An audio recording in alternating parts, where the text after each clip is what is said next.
A lot of parents are trying to figure out ways to keep up with what their kids are doing online. And so to help, this Austin Cybersecurity Collective is hosting an event tonight to help parents. That event is called It's 2025. Do you know where your kids are surfing? Joining us to talk more about this is cybersecurity expert John Schimanski with Trivigil. John, thank you so much for taking some time to talk with us. Thank you for having me. I appreciate it. You know, we obviously know that as we get closer to the end of school, kids are probably going to be on their screens, on all their devices more, online more. You know, what's the overall message to parents? The overall message to parents is be aware and pay attention to what's going on with your child, with the youth of our generations, because these threats are global and they're coming hard and fast at students, at children, and sometimes parents don't know what their child is doing online. What do you see as the biggest danger, the biggest thing that parents need to be on the lookout for? I would say the biggest digital threat right now is what's called sextortion. It's where kids are being catfished for intimate or compromising photos and then they're being blackmailed for it.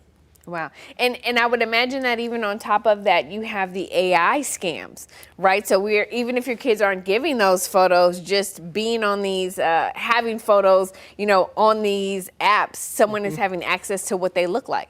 Well, there's that too, but with the AI scams, what we're seeing now is they're catfishing them. They're creating online relationships that have no basis in reality. They have different methodologies. Scammers are using this to contact 10, 15,000 students or children, as it were, with just one application.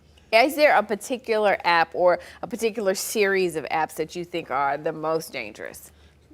AI in any form right now, from a child's perspective who may not have the cognitive reasoning to see it for what it is, that it's not a human, there is no person behind the screen, there's no wizard, as it were, and it's not safe for them to be interacting with on a emotional or intellectual level at their state of maturity. That's the biggest threat right now. Yeah. Do scammers have some apps that they like to use more than others? It's what I'm seeing in the research that I've been involved with.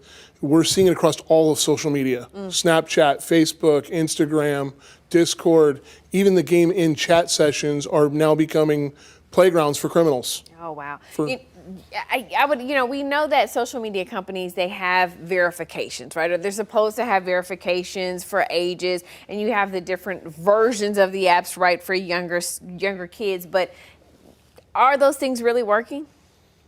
In my opinion, they're not as effective as most people would like to think they are.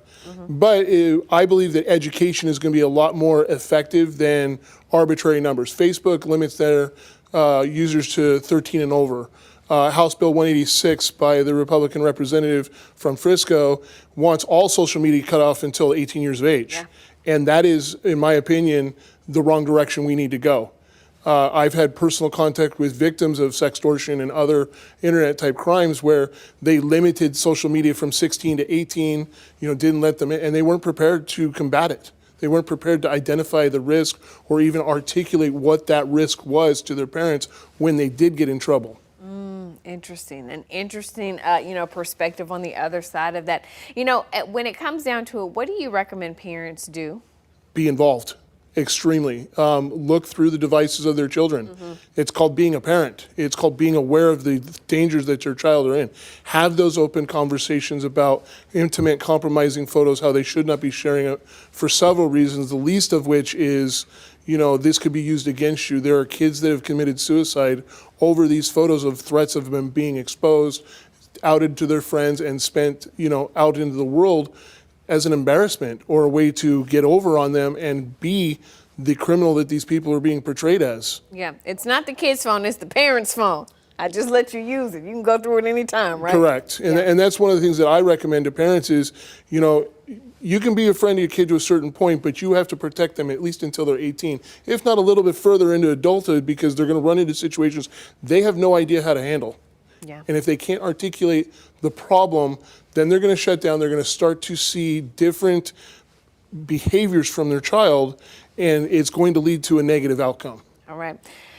John Schimanski with Trivigil and the Austin Cybersecurity Collective. We thank you so much for being here with us this afternoon. Thank you. I appreciate it.